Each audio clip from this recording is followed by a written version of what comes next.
The member for Kooyong. Mr Speaker, I rise today to acknowledge the significant event that took place only a month ago, commemorating the canonisation of Australia's first Catholic saint, St Mary of the Cross. As Australians gathered throughout the country, we were reminded of the transformative power of this visionary leader, Mary MacKillop. In our modern world, there are too few times when we stop to acknowledge the good deeds of others. However, on October 17, 2010, Australians paused to recognise the great legacy of St Mary of the Cross. Mary was born in Fitzroy, not far from my own electorate of Kooyong, in 1842.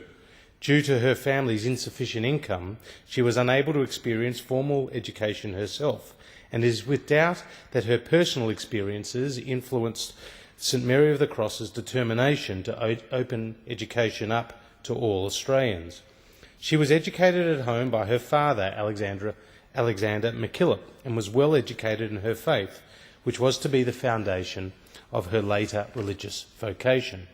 Mary went out to work at the age of 16, needing to boost the income of her family, and that need saw her move to the small town of Penola in South Australia to work as the governess to her cousins, the Cameron children. As part of Mary's role as the family's governess, she became the primary educator of the Camerons.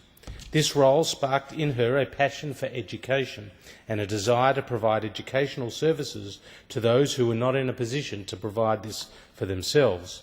Whilst in Penola, she met local Catholic parish priest, Father Julian Tennyson Woods, who shared her concerns regarding the number of parishes without schools for children. It was in Father Tennyson Woods whom St Mary of the Cross found someone who shared her desire to improve education access for all poor and underprivileged children in Australia. I am honoured to have in my own electorate a number of individuals continuing to carry out the legacy of St Mary of the Cross. Those who through their own religious vocation continue her work and that of her religious foundation are the Sisters of St Joseph of the Sacred Heart. The Sisters of St Joseph of the Sacred Heart continue St Mary's mission in assisting the community at Mary MacKillop Aged Care Nursing Home in Hawthorn in the Kooyong electorate. They are the successors to the original Josephite congregation, founded in the small South Australian town of Penola by St Mary of the Cross. The Josephites, or the Brown Joeys as they are affectionately known, continue today to follow the original path set out by St Mary of the Cross. It is a true testament to St Mary's good work that many of the schools she and her sisters established still stand to this day throughout Australia. The path she forged in education and community assistance has allowed Australian children of all backgrounds the opportunity to access a full and rich education and family life.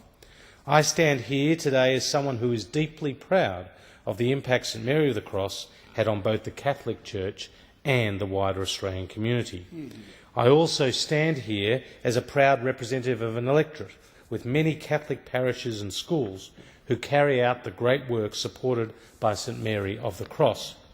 Among them are All Hallows Catholic Church and Primary School in Borwin, Genazzano College in Kew, Our Holy Redeemer Catholic Church and Primary School in Surrey Hills, Our Lady of Good Counsel Catholic Church and Primary School Deep Dean, Sacred Heart Catholic Church and Primary School in Kew, Siena College in East Camberwell, St Anne's Catholic Church and Primary School Kew East, St Bede's Catholic Church and Primary School in North Borwin, St Bridget's Catholic Church and Primary School in Greythorn, St Christopher's German-speaking Catholic Church in Camberwell, St Dominic's Catholic Church and Primary School East Camberwell, St Joseph's Catholic Church and Immaculate Conception Catholic Church, and St Joseph's Primary School in Hawthorn, St Paul's College in Kew, and Xavier College and Burke Hall in Kew.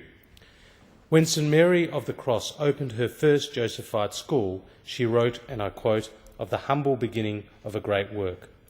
Mr Speaker, St Mary of the Cross reminds us all of the redeeming power available through assisting others, and her great work has left a lasting legacy for which we all are the beneficiaries. Thank you.